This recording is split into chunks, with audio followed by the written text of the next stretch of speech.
La oscuridad nunca está vacía. Es una bóveda viva.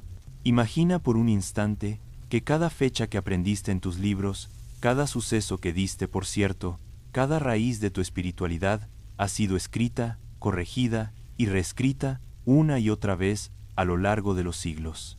Ahora imagina que los primeros borradores, las versiones tachadas, los relatos que nunca vieron la luz, descansan a pocos metros del sol, sellados con candados más antiguos que la propia pólvora. ¿Qué pasaría si la verdadera historia de la humanidad estuviera guardada en una sola habitación, y si las bases de tu fe fueran, en realidad, un secreto cuidadosamente protegido durante generaciones? Esa habitación existe, y su nombre es la Biblioteca Apostólica Vaticana, la enigmática BAV. Durante siglos ha sido retratada como un refugio de grimorios prohibidos, mapas que revelan civilizaciones perdidas o textos que cuentan lo que jamás se enseñó. La gente susurra sobre evangelios desaparecidos, sobre el destino oculto de los templarios, sobre alquimistas en túnicas cardenalicias practicando su ciencia en la sombra. Y en parte, no se equivocan, pero este no es un simple documental para dormir. No vamos a quedarnos en la superficie de los mitos. Esta noche haremos un descenso profundo hacia las entrañas de la Biblioteca Vaticana, un viaje épico para contrastar la ficción con la evidencia. Iremos más allá de las conspiraciones baratas para revelar los documentos reales que, poco a poco, han reescrito el rumbo del mundo. Veremos los errores de la Iglesia y también sus triunfos silenciosos. Examinaremos el Códice Vaticano, uno de los pilares bíblicos más antiguos, para descubrir qué pasajes omitió su escriba.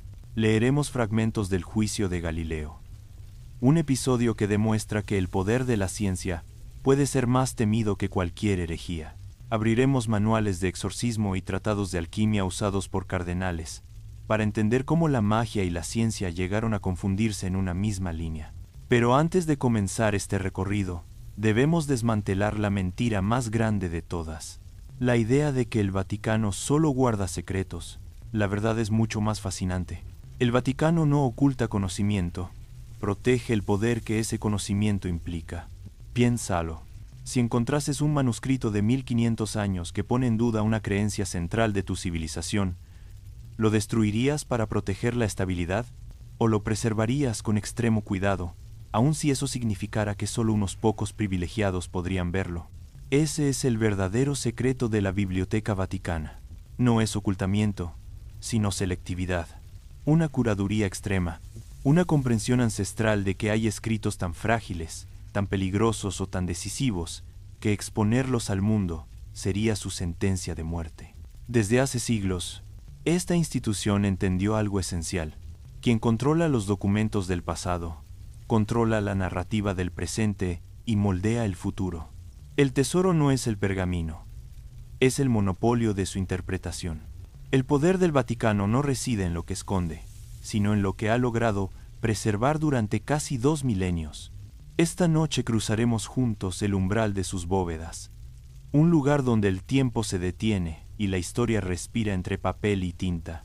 La odisea comienza. Antes de acomodarte, te invito a dejar un buen like, suscribirte y contarme en los comentarios desde dónde nos escuchas y qué hora es allí. Siempre es fascinante ver cómo este viaje reúne a personas de todo el mundo. Soy tu historiador nocturno, y mi misión es sumergirte en una experiencia única mientras tu mente se prepara para un sueño profundo y reparador. Pero para comprender el nacimiento de la Biblioteca Vaticana, debemos viajar mucho más atrás, más allá de las bóvedas renacentistas, hasta una época donde el conocimiento cristiano no era un lujo, sino un acto de supervivencia. Los orígenes de esta colección no nacieron entre mármol y frescos luminosos, sino entre polvo, silencio y miedo en las catacumbas. Los primeros seguidores de Cristo en Roma vivían perseguidos. Sus textos no eran tratados oficiales, sino cartas clandestinas, registros de martirios y copias primitivas de los evangelios. Pergaminos que podían enrollarse en segundos y esconderse bajo tierra al menor ruido de pasos militares. Aquellos fueron los primeros archivos, frágiles, móviles, casi invisibles.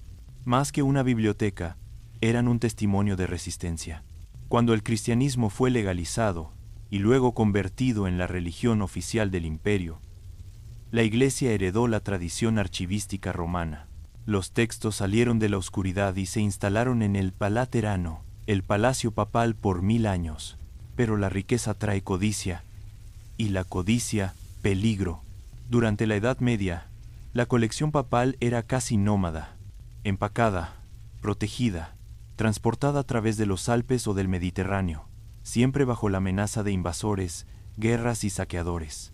Uno de los momentos más críticos fue el papado de Aviñón en el siglo XIV. Cuando los papas se trasladaron a Francia, miles de documentos tuvieron que cruzar carreteras infestadas de bandidos, pantanos y rutas que podían borrar siglos de historia con un solo accidente. Lo increíble no es lo que se perdió, sino lo que milagrosamente sobrevivió. Pero el golpe más devastador llegaría después, ya en Roma. El terrible saco de Roma de 1527. Las tropas del emperador Carlos V irrumpieron en la ciudad en un estallido de barbarie. Iglesias saqueadas, obras destruidas y, por supuesto, el Vaticano asaltado. Los papas apenas lograron refugiarse en el castillo Sant'Angelo, mientras la biblioteca se convertía en un caos de vandalismo y fuego. Muchos documentos fueron robados, otros usados como simple combustible. Se cuenta que, durante aquel caos, algunos soldados llegaron a usar páginas de códices iluminados como manteles improvisados para sus banquetes más vulgares. Una escena grotesca y un recordatorio brutal. La mayor amenaza para el conocimiento nunca ha sido el tiempo, sino la violencia humana. Aunque el saqueo de Roma en 1527 fue devastador, el verdadero punto de inflexión ocurrió mucho antes. El momento en que los archivos papales dejaron de ser un simple cúmulo de pergaminos para convertirse en una auténtica maquinaria de poder intelectual fue en pleno Renacimiento, en el siglo XV.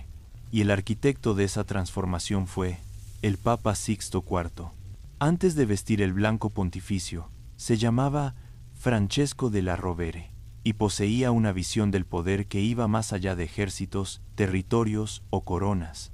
Él comprendía algo que cambiaría el rumbo de la historia, que la herramienta más sofisticada de influencia no era la espada, sino el conocimiento centralizado.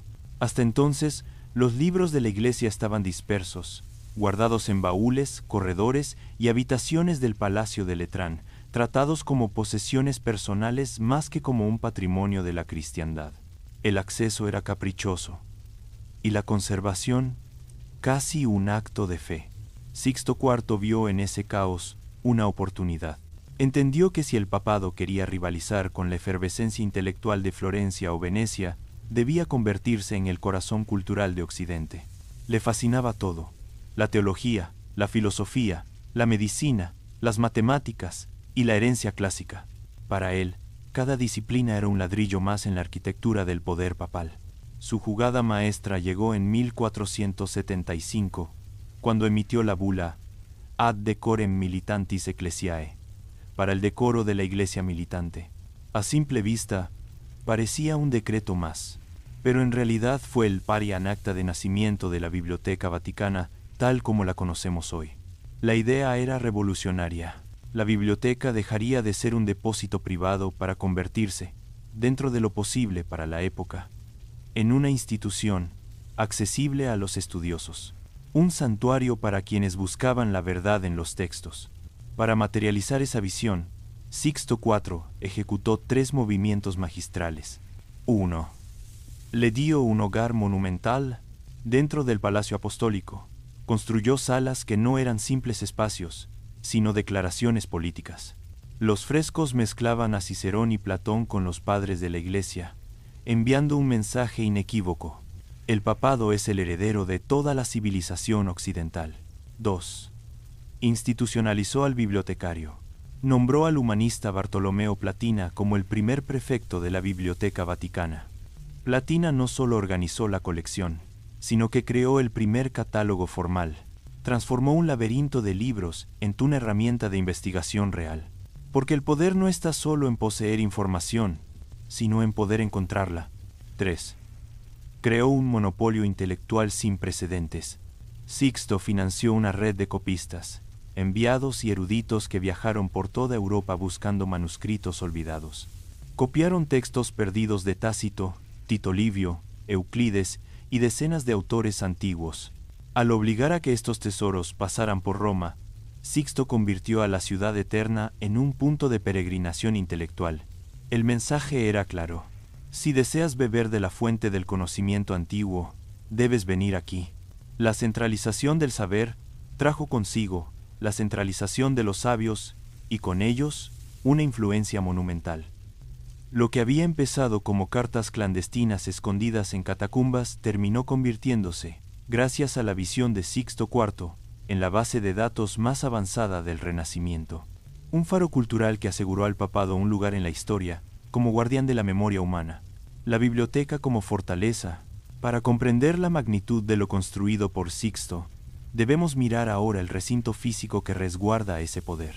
Porque la Biblioteca Vaticana no es un museo. Es una fortaleza, una obra de ingeniería, arte y estrategia. Cuando pensamos en vigilancia, imaginamos guardias suizos y muros altos. Pero la verdadera protección es invisible y descansa en 3 pilares: la ingeniería, la conservación ambiental y la opacidad. Empecemos por el corazón.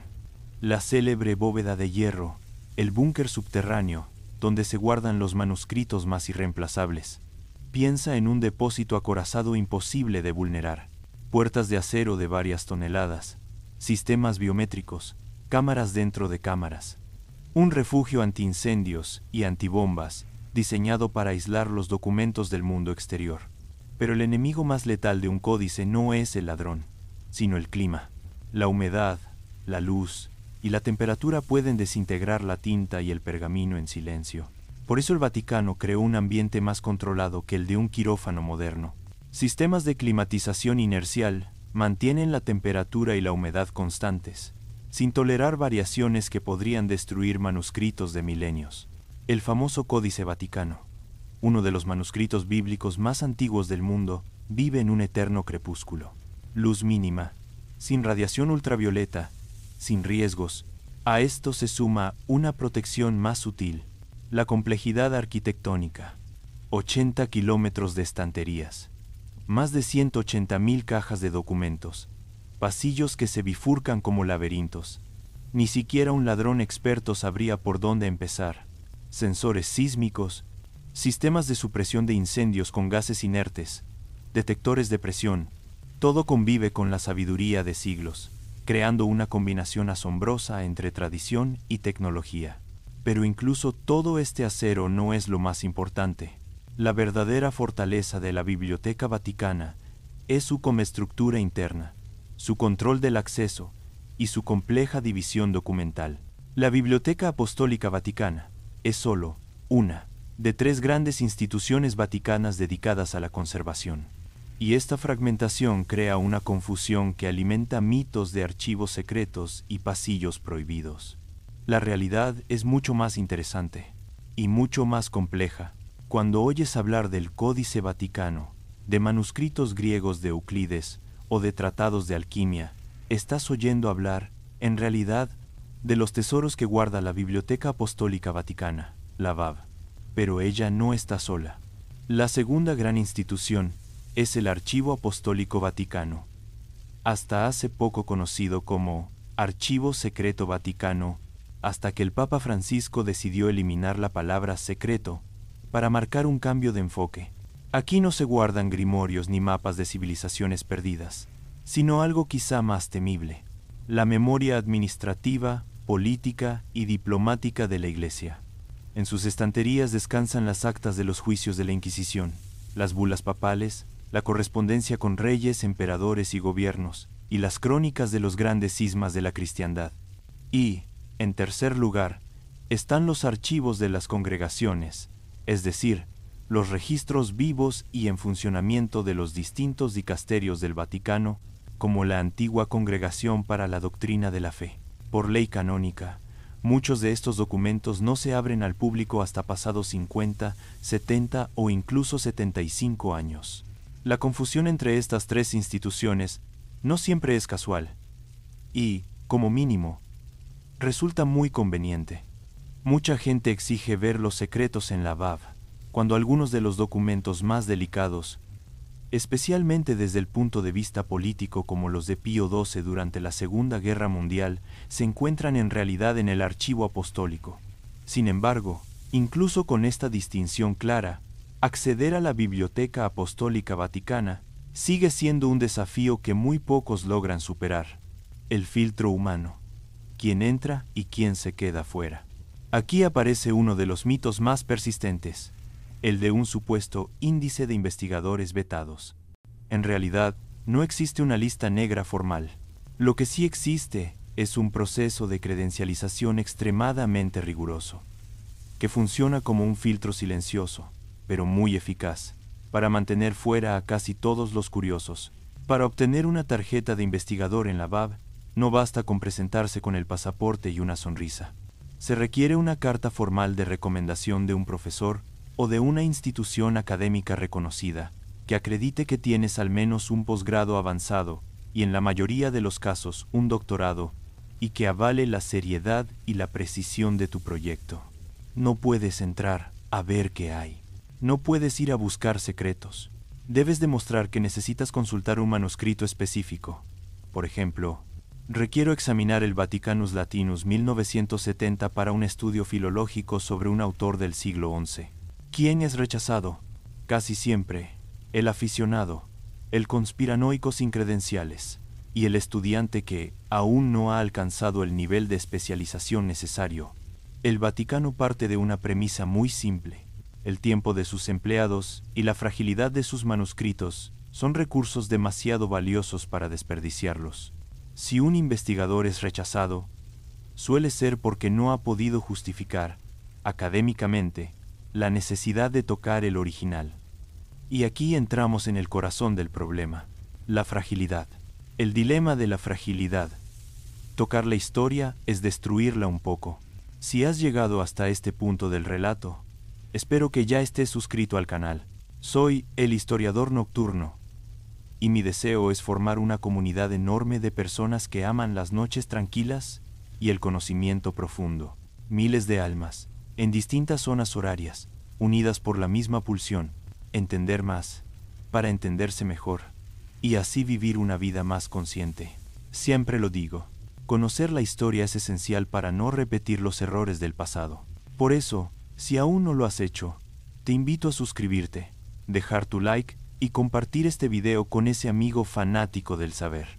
Y si de tu generoso espíritu surge la idea de dejar un super gracias a este humilde narrador, créeme, mi gratitud ya es infinita solamente por el hecho de estar compartiendo este momento contigo. Ahora sí, volvamos a nuestro viaje. Imagina un manuscrito de papiro que ha sobrevivido 1500 años de humedad, incendios, guerras y plagas. Es tan frágil que la simple humedad de tu respiración, el aceite natural de tu piel o el roce de un anillo pueden dañarlo para siempre en cuestión de segundos. El Vaticano sabe que si abre su colección sin restricciones, el conocimiento acabaría autodestruyéndose. Por eso, el manejo de documentos ancestrales no es un espectáculo, es casi un ritual. El investigador se convierte en una figura controlada al milímetro. Guantes para ciertos códices, herramientas especiales para pasar las páginas, cámaras de alta resolución vigilando cada movimiento. Nada de bolígrafos, solo lápices de mina blanda. Una sola mancha de tinta moderna en una página medieval sería una tragedia. El investigador es, en cierto modo, un intruso necesario. Alguien que perturba el descanso del manuscrito para arrancar la información, sabiendo que cada consulta implica un pequeño riesgo. La justificación oficial de la BAV no es tanto ocultar la historia, como comprarle tiempo. Restringir el acceso físico es una forma de preservar los originales hasta que la tecnología escáneres avanzados, digitalización total, nuevos métodos de conservación vuelva casi innecesario el contacto directo. Entendiendo esta triple separación de archivos y este riguroso filtro de acceso, la Biblioteca Vaticana deja de parecer un cofre de secretos y se revela como lo que pretende ser, un arca de Noé del conocimiento occidental. Y ahora, habiendo comprendido su estructura, cruzamos una frontera delicada. dejamos atrás la simple conservación y nos adentramos en los textos que han definido la fe de millones de personas. El Códice Vaticano, la Biblia que no se leyó a tiempo. Entre todos los manuscritos custodiados por la Biblioteca Vaticana, pocos tienen el peso teológico y el misterio histórico del Códice Vaticano, el por Codex Vaticanus Graecus 1209. Es uno de los 2 manuscritos bíblicos más antiguos que poseemos, escrito aproximadamente en la primera mitad del siglo IV, es decir, apenas 3 siglos después de los eventos que narra. Está escrito en griego, sobre pergamino, y su importancia es tan grande que ha servido como base para muchas de las traducciones modernas de la Biblia. Que haya permanecido, casi inalterado, dentro del Vaticano desde el siglo XV es, en sí mismo, una demostración de poder. Pero su verdadero peso no se mide solo en lo que contiene, sino en lo que omite, sobre todo cuando lo comparamos con su gemelo cronológico, el Códice Sinaítico, descubierto en el monasterio de Santa Catalina, en el monte Sinaí, y hoy repartido entre Londres, San Petersburgo y Leipzig. La comparación entre ambos no es un detalle académico menor, es una batalla silenciosa que ha obligado a replantear la lectura literal de las Escrituras. Marcos sin final y una Trinidad sin versículo. La discrepancia más famosa aparece al final del Evangelio de Marcos. La mayoría de las Biblias modernas incluyen los versículos 9 al 20 del capítulo 16, un pasaje conocido como la conclusión larga.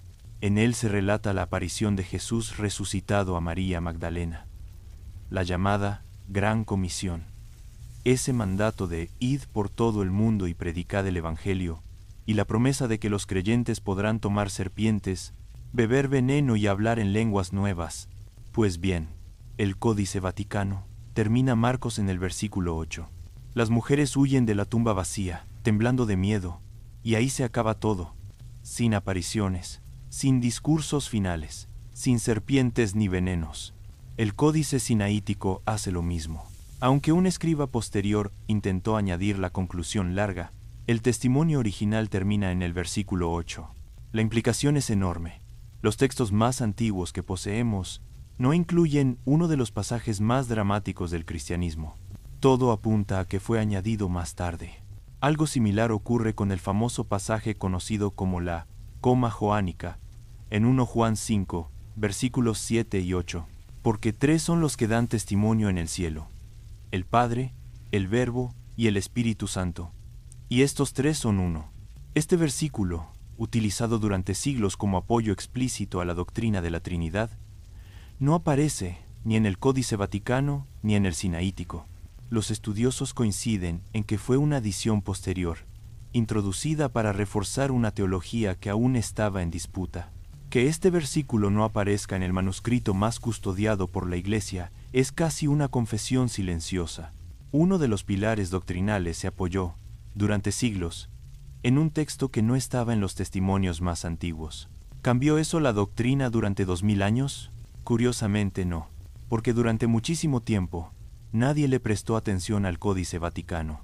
Un tesoro ignorado hasta que fue demasiado tarde. Durante la Edad Media, el Códice Vaticano permaneció oculto o como mínimo celosamente guardado. La Biblia que realmente se utilizaba en Occidente era la Vulgata Latina, de San Jerónimo, que sí incluía muchas de estas adiciones posteriores. Durante siglos, la Vulgata fue la reina, y el Vaticano, con su texto más antiguo y sobrio, permaneció en silencio. El gran giro llegó con la imprenta y la Reforma, cuando humanistas como Erasmo de Róterdam quisieron elaborar una nueva edición crítica del Nuevo Testamento en griego. El acceso al Códice Vaticano fue limitado, fragmentario, casi simbólico. Solo a partir del siglo XIX, bajo la presión de la comunidad académica internacional, el Vaticano comenzó a publicar reproducciones fiables del Códice, y fue entonces cuando el mundo vio, por primera vez con claridad, sus omisiones y variantes. Fue una bomba teológica.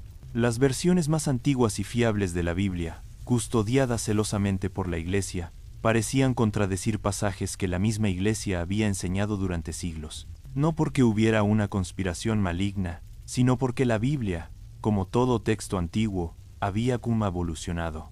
El Vaticano no había escondido un secreto para destruir la fe.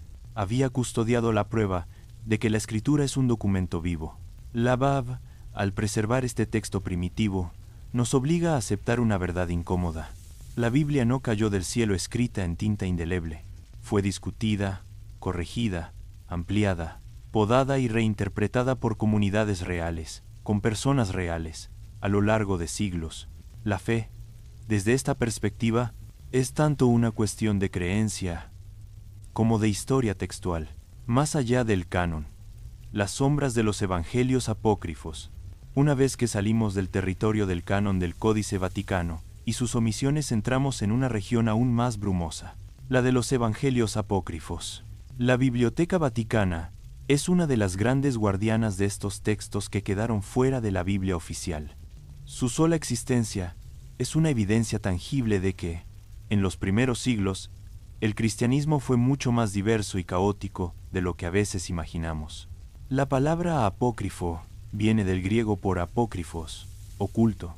No significa necesariamente diabólico o malvado, sino más bien texto dudoso, tardío o no aceptado como inspirado.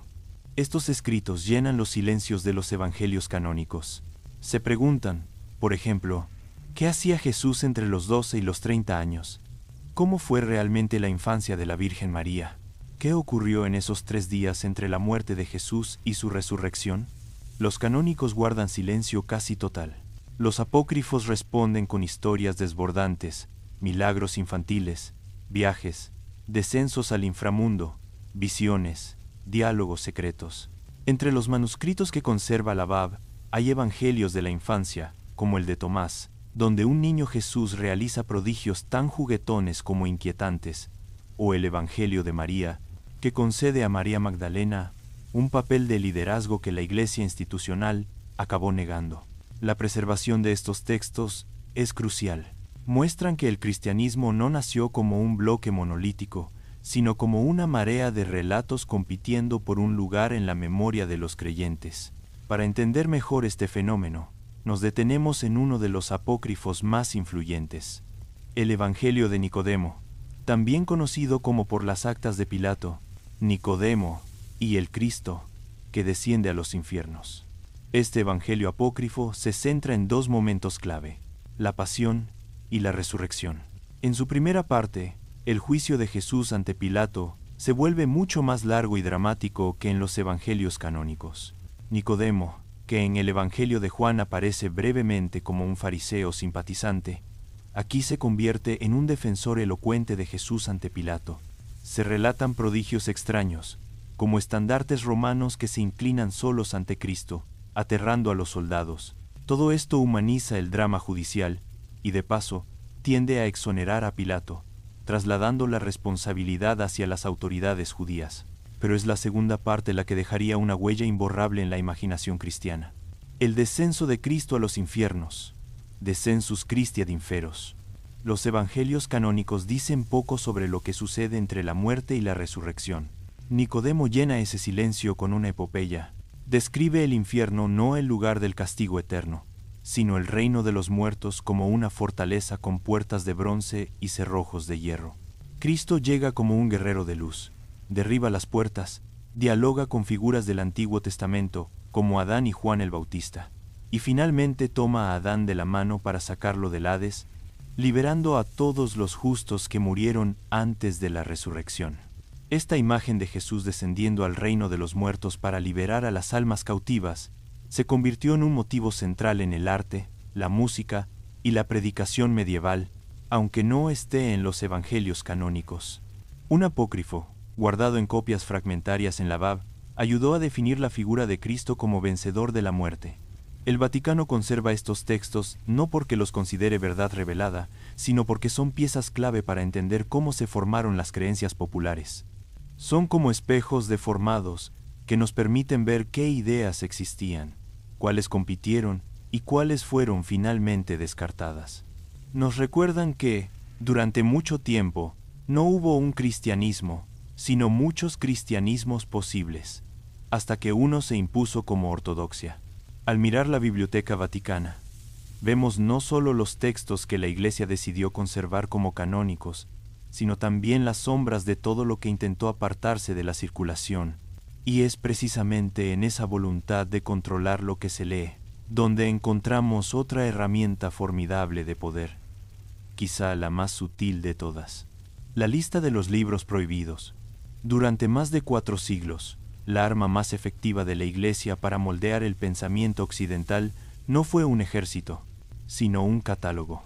En la siguiente parte de nuestro viaje, nos adentraremos en esa lista infame, el índice de libros prohibidos. Durante más de 4 siglos, la herramienta más poderosa de control intelectual de la Iglesia no fue un ejército, sino una lista. El Index Librorum Prohibitorum, publicado por primera vez a mediados del siglo XVI, bajo el pontificado de Pablo IV, era, en esencia, la censura oficial de la Iglesia Católica. Un catálogo que indicaba qué libros eran peligrosos para la fe y la moral de los fieles. Leer, poseer o imprimir una obra incluida en el índice sin permiso podía costarte mucho más que un regaño. En muchos casos podía implicar furta excomunión. La intención declarada era clara: proteger las almas de ideas que pudieran conducir a la herejía, pero su efecto fue muchísimo más amplio. El índice moldeó la literatura, la filosofía, la ciencia y el pensamiento europeo como pocas instituciones lo han hecho. Con su publicación, la Iglesia se erigió en árbitro supremo de la verdad intelectual, en gran parte del continente. El índice contra la Reforma y la nueva ciencia. El detonante de su creación fue la Reforma protestante. La imprenta de Gutenberg había abierto las compuertas del conocimiento. Las ideas de los reformadores se propagaban como fuego en un bosque seco, desafiando de frente la autoridad de Roma. El índice se lanzó entonces contra sus principales enemigos. Martín Lutero, el monje que clavó sus famosas 95 tesis, se convirtió en el enemigo público número 1. Sus escritos, desde los sermones sobre la justificación por la fe hasta sus tratados teológicos, quedaron automáticamente prohibidos. Leer a Lutero era, para la Iglesia, abrir una puerta directa a la condenación. Juan Calvino, el arquitecto de la teología reformada, fue otro objetivo prioritario. Su obra Por institución de la religión cristiana, un sistema teológico completo, fue considerada una de las armas intelectuales más peligrosas contra el catolicismo. Pero el índice no se detuvo en los teólogos. Su sombra alcanzó a pensadores que cuestionaban la visión cosmológica y filosófica del mundo, incluso si no pretendían ser herejes. René Descartes, hoy considerado el padre de la filosofía moderna, vio algunas de sus obras incluidas en el índice. Su insistencia en dudar de todo para alcanzar una verdad firme, la famosa duda metódica, era vista como un camino hacia el escepticismo religioso, una amenaza para la obediencia a la autoridad eclesial. Nicolás Copérnico tampoco se salvó. Su obra sobre las revoluciones de las órbitas celestes, que proponía el modelo heliocéntrico con el Sol en el centro, fue suspendida hasta corrección. La idea de que la Tierra no ocupaba el centro del universo chocaba no solo con la astronomía tradicional, sino con lecturas literales de pasajes bíblicos. Detrás de ella se gestaba el conflicto que culminaría en el proceso contra Galileo. Y aquí aparece una de las ironías más profundas del Vaticano. Mientras en las plazas públicas se quemaban libros prohibidos y se condenaban ideas, la Biblioteca Vaticana, en silencio, los guardaba con extremo celo, la cámara acorazada de las ideas peligrosas. La BAV se convirtió en una especie de bóveda de la subversión. El Papa no podía permitirse ignorar qué decían sus adversarios. Para refutar a Lutero, había que leer a Lutero. Para condenar el heliocentrismo, había que conservar a Copérnico. Así, el mismo lugar que firmaba las condenas se transformó en el santuario más seguro del mundo para muchos de los textos más radicales de la historia. El índice fue abolido en 1966, pero su huella permanece. Los escritos de herejes, cismáticos y pensadores peligrosos que hoy encontramos en la BAV y en el Archivo Apostólico no son solo documentos, son la memoria de una batalla en la que la Iglesia se enfrentó a la misma imprenta que, siglos antes, había ayudado a difundir su mensaje. Conservar esas obras es, en cierto modo, admitir una verdad incómoda. Para controlar la narrativa, primero hay que conocer y archivar todas las narrativas alternativas. Entre conspiraciones y realidad, dejamos atrás la sombra del índice para entrar en otra niebla, la de las conspiraciones modernas que rodean a la Biblioteca Vaticana. La BAV no es solo un archivo, es un personaje recurrente en la cultura popular, casi siempre retratado como el guardián del secreto definitivo. Las preguntas se repiten como un eco. ¿Esconde el Vaticano pruebas de vida extraterrestre? ¿Documentos que demuestran que Jesús se casó? ¿El mapa del Arca de la Alianza? Según historiadores y antiguos miembros del personal de la biblioteca, la respuesta es tan frustrante como liberadora. La realidad es más compleja y menos espectacular. Uno de los mitos más extendidos es que la biblioteca oculta archivos comprometedores sobre grandes sociedades secretas, en especial los Illuminati y la masonería. La idea de un archivo Illuminati secreto en el Vaticano es, en el mejor de los casos, divertida. La Iglesia, como superpotencia política de su tiempo, fue más bien objetivo que aliada de estos grupos. Es cierto que la BAV y el Archivo Apostólico conservan gran cantidad de documentos sobre la masonería, pero son, sobre todo, documentos de la Iglesia sobre los masones. Bulas condenatorias, informes de obispos y espías infiltrados, cartas de reyes pidiendo ayuda para reprimir logias. La imagen que emerge no es la de un pacto secreto, sino la de un conflicto abierto. Para comprender al enemigo, la Iglesia lo estudió, lo archivó y lo clasificó con minuciosidad. ¿Extraterrestres en los archivos?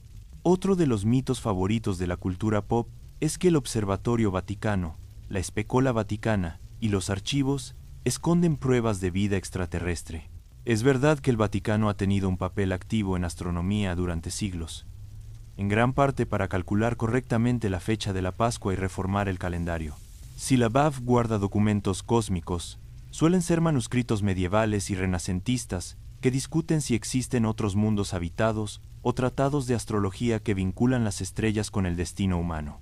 Lo que conserva el Vaticano no es un expediente secreto de contacto alienígena, sino la evidencia de que los pensadores cristianos se preguntaron, hace siglos, si podía haber vida más allá de la Tierra. ¿Y qué significaría eso para la teología? ¿Tendrían alma a esos seres? ¿Necesitarían redención? ¿Habría que evangelizarlos? El secreto, si lo hay, no es la prueba, sino la larga historia del debate. El mito del libro único, la creencia más persistente, es quizá la de un único códice, un libro maestro oculto en la bóveda más recóndita, capaz de revelar, de una sola vez, la verdad definitiva sobre Jesús, la humanidad o el futuro. Los investigadores que han pasado décadas trabajando en la BAV coinciden. Esa fantasía no tiene soporte.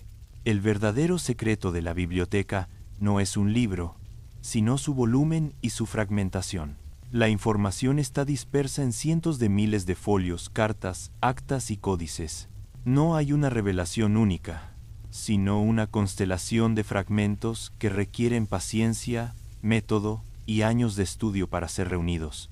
La seguridad más efectiva de la verdad histórica no es una caja fuerte, es el laberinto de la burocracia y la erudición.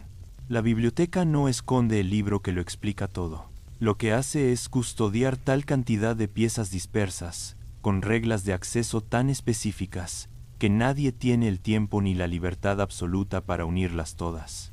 La verdad está ahí, pero exige algo muy poco cinematográfico: credenciales, disciplina y una enorme resistencia al cansancio.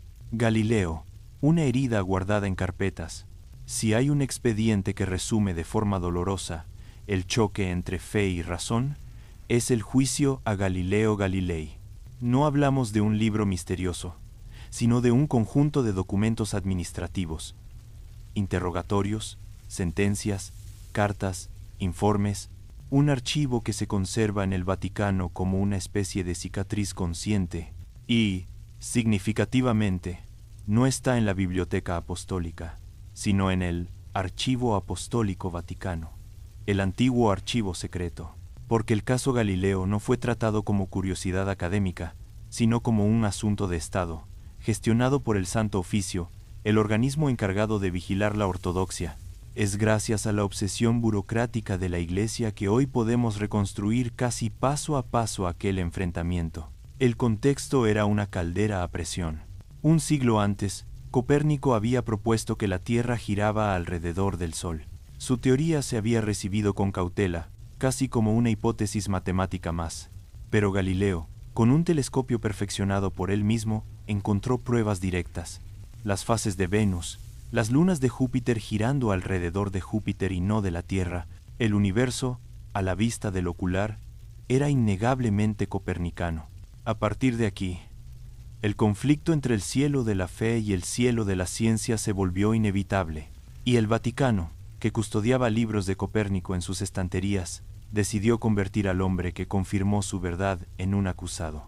En la siguiente etapa de nuestro viaje, nos sumergiremos en ese expediente, la historia de cómo, durante un tiempo, la Iglesia intentó encerrar el cosmos en los muros de una sala de interrogatorios. El problema para Galileo no era solo matemático.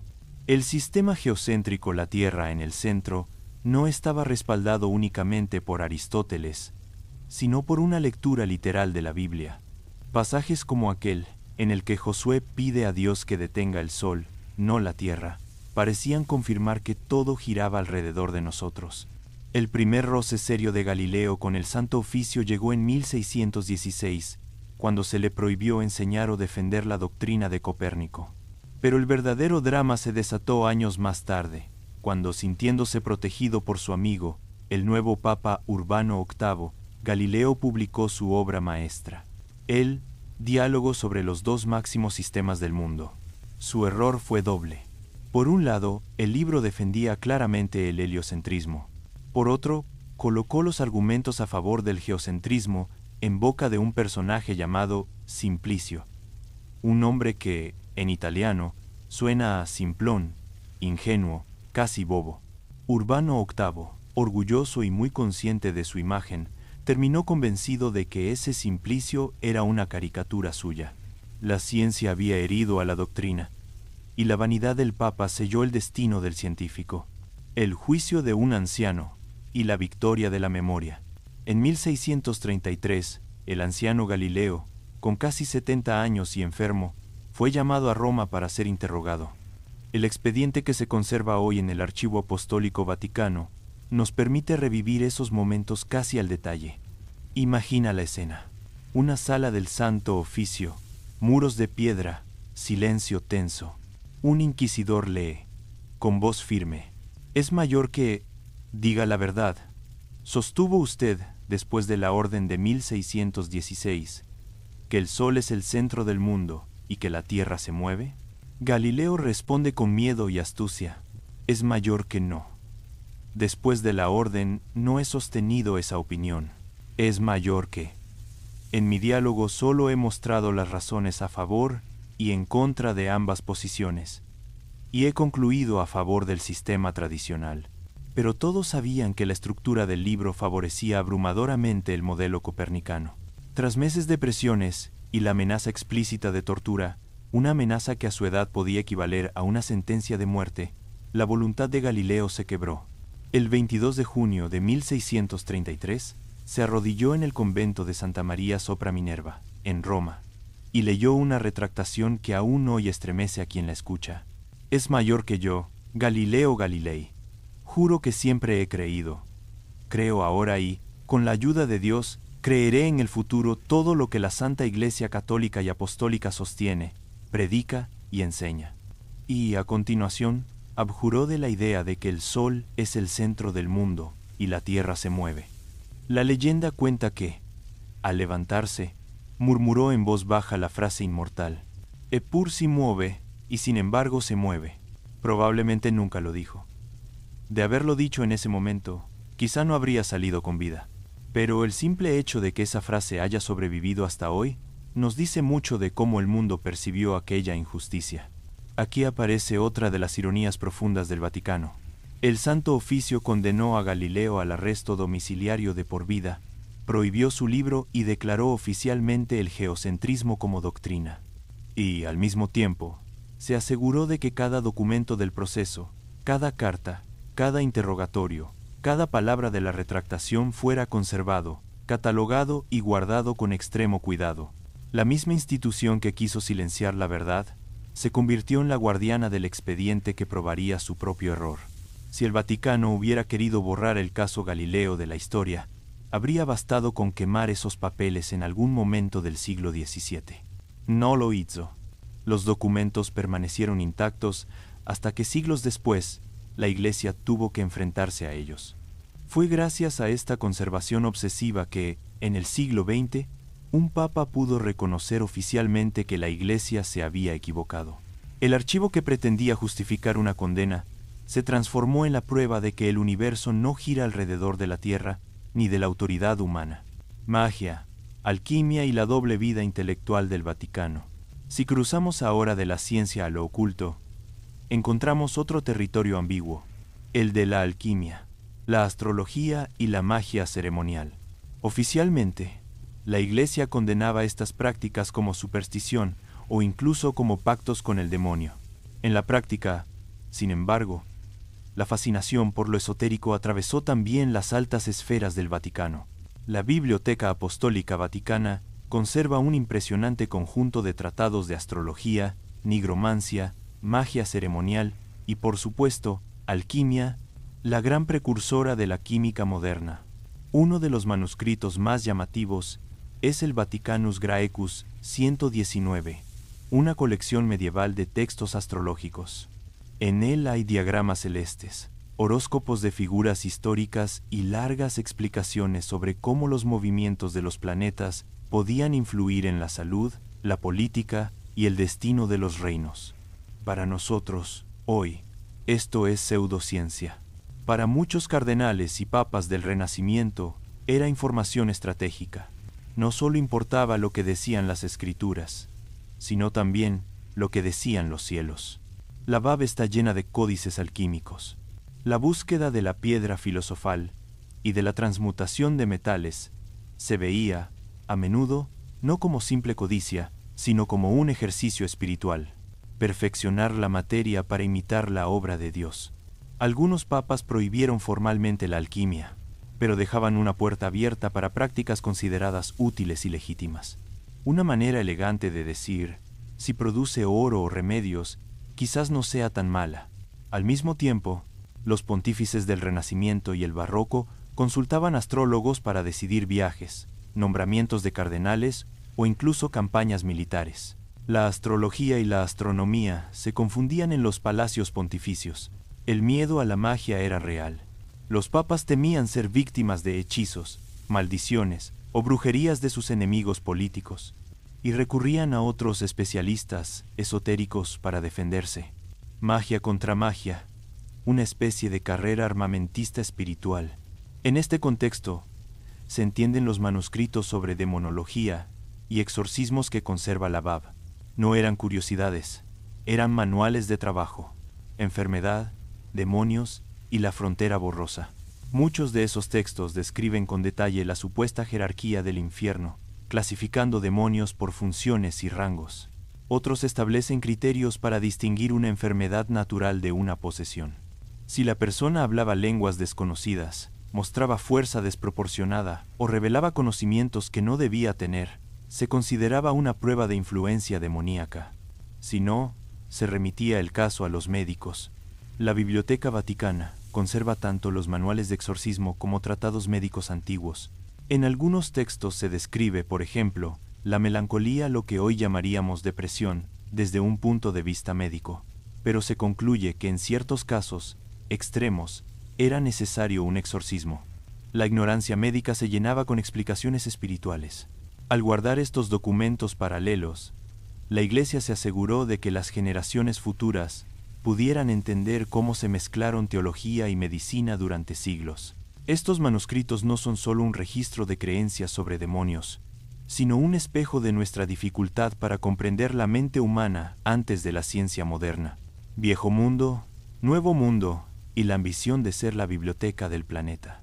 Desde lo oculto, pasamos ahora a otra dimensión del poder de la Bab, la geográfica. Cuando en 1492 Cristóbal Colón llegó a un continente desconocido para Europa, el impacto no fue solo político o económico, Fue teológico y archivístico. De repente, aparecieron millones de almas que no estaban en los mapas antiguos, ni en las genealogías bíblicas, ni en la cosmología conocida. La Iglesia tuvo que decidir qué hacer con esas nuevas tierras y con esos pueblos. La Biblioteca Apostólica Vaticana y el Archivo Apostólico se convirtieron en el depósito de cartas, informes y crónicas del llamado Nuevo Mundo. Entre esos documentos se cuentan descripciones de cosmologías indígenas, costumbres, sistemas de escritura y códices prehispánicos. Muchos de esos códices fueron destruidos en las colonias por misioneros que los veían como obras demoníacas. Pero Roma, obsesionada con conservar información, ordenó que algunos ejemplares fueran enviados al Vaticano. La ironía es clara. La misma institución que toleraba la destrucción de culturas en la periferia, las archivaba como curiosidad y material de estudio en el centro. La BAV se fue transformando, poco a poco, en algo más que una biblioteca católica. Roma empezó a verse a sí misma como heredera de todas las grandes bibliotecas de la historia, incluida la mítica Biblioteca de Alejandría. Los papas enviaron emisarios y copistas a monasterios, cortes y ciudades de todo el Mediterráneo para rescatar textos clásicos. Muchas obras de Virgilio, Terencio, Tácito, Euclides, Galeno o Platón sobrevivieron porque, en algún momento, una copia terminó en los estantes vaticanos. No era solo un gesto cultural, era una declaración política. La Iglesia no destruyó la civilización antigua, la salvó. Al reunir bajo un mismo techo manuscritos paganos, códices bíblicos, crónicas del Nuevo Mundo y tratados científicos, el Vaticano se presentó como un puente entre la antigüedad, el cristianismo y la modernidad. El legado de los desconocidos, la parte más silenciosa de este esfuerzo, no está en los grandes nombres, sino en la clase media intelectual, comentadores, lógicos, escolásticos, autores menores. La BAV guarda manuscritos que contienen la única copia conocida de algunas obras, textos que casi nadie citó durante siglos, pero que hoy son claves para reconstruir cómo pensaba Europa en la Edad Media y el Renacimiento. Muchos autores no fueron censurados, simplemente cayeron en el olvido. Sus mecenas perdieron poder, sus corrientes filosóficas quedaron fuera de moda, pero sus escritos permanecieron en Roma, archivados, esperando a que alguien volviera a leerlos. La Biblioteca Vaticana funciona, así, como un gigantesco filtro de supervivencia. Que un texto esté allí no significa que la Iglesia estuviera de acuerdo con él, sino que consideró que valía la pena no destruirlo. Guerra, silencio y diplomacia, los papeles de un siglo oscuro. Si avanzamos en el tiempo hasta el siglo XX, llegamos a uno de los capítulos más polémicos: el papel del Papa durante la Segunda Guerra Mundial y el Holocausto. Los documentos más delicados de ese periodo se guardan en el Archivo Apostólico Vaticano, pero la BAV conserva periódicos, panfletos, propaganda y publicaciones de la época. Eso permite reconstruir qué se sabía, qué se decía y qué se callaba. Las fuentes muestran una avalancha de peticiones, diplomáticos, obispos, líderes judíos rogando al Papa una condena pública, clara y directa de las atrocidades nazis. La respuesta vaticana fue una neutralidad cuidadosamente calculada, comunicados condenando las crueldades de la guerra y la persecución por motivos de raza o religión, pero sin mencionar abiertamente a Hitler, al nazismo ni a los judíos.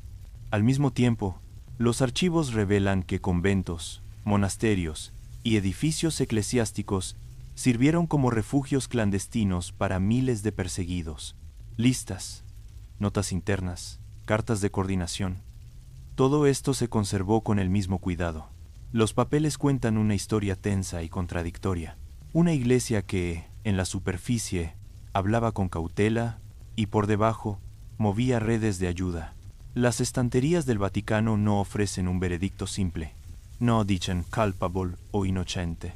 Muestran un dilema moral profundo. ¿Es preferible el grito público o la acción silenciosa? ¿La denuncia abierta o el rescate en la sombra? La biblioteca, al guardar ambas caras de la historia, nos obliga a ser nosotros quienes juzguemos. Templarios, falsificaciones y la vergüenza conservada. Entre los documentos más fascinantes del entorno vaticano se encuentra el expediente del proceso contra los caballeros templarios y la famosa donación de Constantino. Los templarios, una orden militar y financiera poderosísima, fueron acusados de herejía, sodomía y adoración de ídolos. El proceso que condujo a su caída fue una mezcla de política, deudas y miedo. En los archivos se conserva el pergamino de Chinón, un documento que muestra que, en privado, el Papa de la época llegó a absolver a los líderes templarios de herejía, y sin embargo, presionado por los reyes, acabó disolviendo la orden. Mientras tanto, la BAV alberga estatutos, crónicas y sermones que presentan a los templarios como héroes de la cristiandad. Una vez más, la verdad no está en un solo documento, sino en la yuxtaposición de muchos. Más contundente aún es el caso de la donación de Constantino, un documento inventado en la Edad Media que pretendía demostrar que el emperador Constantino había cedido al Papa la autoridad sobre Roma y gran parte de Occidente. Durante siglos, este texto fue la base legal del poder temporal del papado, hasta que un humanista, Lorenzo Valla, demostró que el latín del documento no podía ser del siglo IV, sino de una época mucho más tardía. La reacción fue furiosa, pero el Vaticano no destruyó el documento, lo conservó, ahora catalogado como falsificación. La Iglesia, de este modo, se convirtió en la guardiana de la prueba de sus propios engaños. Así como conserva el expediente de Galileo, guarda también la donación que sustentó su autoridad terrenal durante siglos. Mirar al cielo, la espécola vaticana y la vida en el universo. Tras tantos conflictos entre ciencia y fe, podría parecer extraño que el Vaticano tenga uno de los observatorios astronómicos más antiguos del mundo, la Espécola Vaticana. Sin embargo, su existencia nos recuerda que la Iglesia nunca dejó de mirar al cielo, aunque a veces se equivocara al interpretarlo. La necesidad de reformar el calendario y calcular con precisión la fecha de la Pascua llevó a Roma a rodearse de astrónomos y matemáticos de primer nivel. De ahí surgiría el calendario gregoriano, el que usamos hoy. Con el paso del tiempo, el observatorio se trasladó a lugares más oscuros que Roma, lejos de la contaminación lumínica e incluso a otro continente. Sus astrónomos, muchos de ellos jesuitas, investigan la formación de estrellas, meteoritos y estructuras del cosmos. Mientras tanto, la BAV custodia los tratados medievales y renacentistas que discutían la pluralidad de mundos. Teólogos que se preguntaban, si Dios es todopoderoso, ¿podría haber creado otros mundos habitados? Algunos lo negaban. Otros pensaban que limitar a Dios a un solo mundo era limitar su poder. Los documentos vaticanos muestran que, desde hace siglos, la Iglesia se plantea una pregunta que hoy nos parece muy moderna. ¿Estamos solos? La postura actual es simple y, en cierto sentido, sorprendentemente abierta. Si existiera vida inteligente fuera de la Tierra, no destruiría la fe. Solo obligaría a hacer teología con un universo más grande. Demonios, enfermedades y el archivo del oscuro. En los fondos históricos de la BAV también se encuentra el archivo de la lucha contra el maligno, tratados de demonología, manuales de exorcismos, guías para distinguir enfermedad y posesión. Estos textos combinan oraciones, fórmulas, descripciones de supuestos fenómenos sobrenaturales y, en algunos casos, observaciones médicas muy rudimentarias.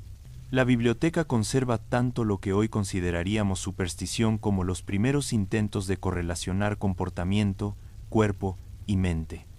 Esto nos permite comprender cómo, durante siglos, la Iglesia ocupó un lugar central en la interpretación de lo que hoy llamaríamos trastornos neurológicos o psiquiátricos. La guerra contra el tiempo, ciencia al servicio del pasado. En el presente, la BAV libra una batalla silenciosa contra un enemigo que no se puede excomulgar, el tiempo. Los manuscritos están hechos de piel, fibras vegetales, tintas metálicas, materiales que tarde o temprano se degradan. Para detener esa degradación, el Vaticano utiliza técnicas de conservación avanzadísimas, nanopartículas para neutralizar tintas corrosivas, atmósferas sin oxígeno para eliminar hongos y bacterias, análisis químicos y biológicos para entender qué está atacando exactamente a cada códice. Para leer textos casi borrados, se recurre al escaneo multiespectral, que utiliza distintas longitudes de onda de luz para revelar lo que el ojo ya no puede ver. Es como encender varias linternas invisibles sobre la misma página hasta hacer reaparecer letras perdidas. La ciencia, que en otro tiempo fue vista con recelo, se ha convertido en la principal aliada del Vaticano en su guerra contra la entropía. Del códice al píxel, liberar lo que antes estaba encerrado.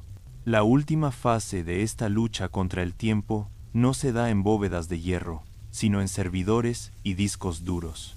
El proyecto de digitalización de la Biblioteca Vaticana busca transformar decenas de miles de manuscritos en imágenes de altísima resolución accesibles desde cualquier lugar del mundo. La idea es doble: proteger el original reduciendo al mínimo su manipulación física y, al mismo tiempo, abrir su contenido a investigadores que nunca pisarán Roma. Universidades de Europa, América, Asia y otros lugares colaboran con la VAV para alojar, estudiar y utilizar estos archivos. La historia de la ciencia, del derecho, de la teología, de la colonización y de innumerables disciplinas se está reescribiendo a la luz de estos documentos ahora visibles. Lo que antes requería una audiencia casi sagrada en una sala de consulta del Vaticano, hoy puede examinarse con calma en la pantalla de un ordenador. El secreto ya no está en el candado, sino en la capacidad de leer, interpretar y conectar millones de fragmentos. El verdadero secreto de la Biblioteca Vaticana. Después de este viaje, desde las catacumbas hasta la nanotecnología, desde los evangelios apócrifos hasta los archivos de guerra, podemos decir algo con cierta serenidad. El gran misterio de la Biblioteca Vaticana no es un libro escondido en una cámara final. No es un expediente extraterrestre, ni un códice que cambie por completo la historia de la humanidad. El verdadero secreto es más sutil. El Vaticano ha entendido, durante siglos, que la información es poder, y que el poder no está solo en poseer los documentos, sino en decidir quién los ve, cuándo los ve, y con qué contexto los interpreta. Piensa en Galileo. La institución que lo condenó guardó con celo el archivo que la dejaría en evidencia. Piensa en la donación de Constantino. Durante siglos, un documento falso sostuvo la autoridad temporal de los papas, y hoy, ese mismo documento se conserva como prueba de cómo se construye el poder. El silencio del Vaticano no es siempre ocultación. A menudo es custodia estratégica. La Biblioteca Vaticana se parece menos a un cofre cerrado y más a un espejo.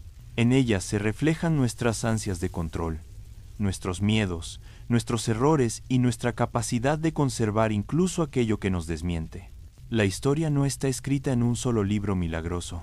Está escrita en miles de fragmentos, páginas sueltas, cartas, notas al margen, pergaminos medio borrados, y la tarea de unirlos nunca ha sido exclusiva del Vaticano. Es, en el fondo, una tarea humana. El conocimiento está ahí, esperando. Lo que falta no es un código secreto, sino el tiempo, la paciencia y la humildad para leerlo todo. Y así, mientras cierras los ojos, puedes imaginar esos pasillos infinitos, esos estantes que se pierden en la penumbra, donde conviven santos y herejes, científicos y astrólogos, verdugos y mártires, junto a miles de autores anónimos. Todos ellos esperando, en silencio, a que alguien vuelva a abrir sus páginas. Si este viaje por la Biblioteca Vaticana te acompañó mientras buscabas el sueño, te invito a dejar tu like y a suscribirte para seguir explorando juntos la historia en las noches por venir. Gracias por escuchar. Hasta la próxima aventura y que tengas un buen descanso.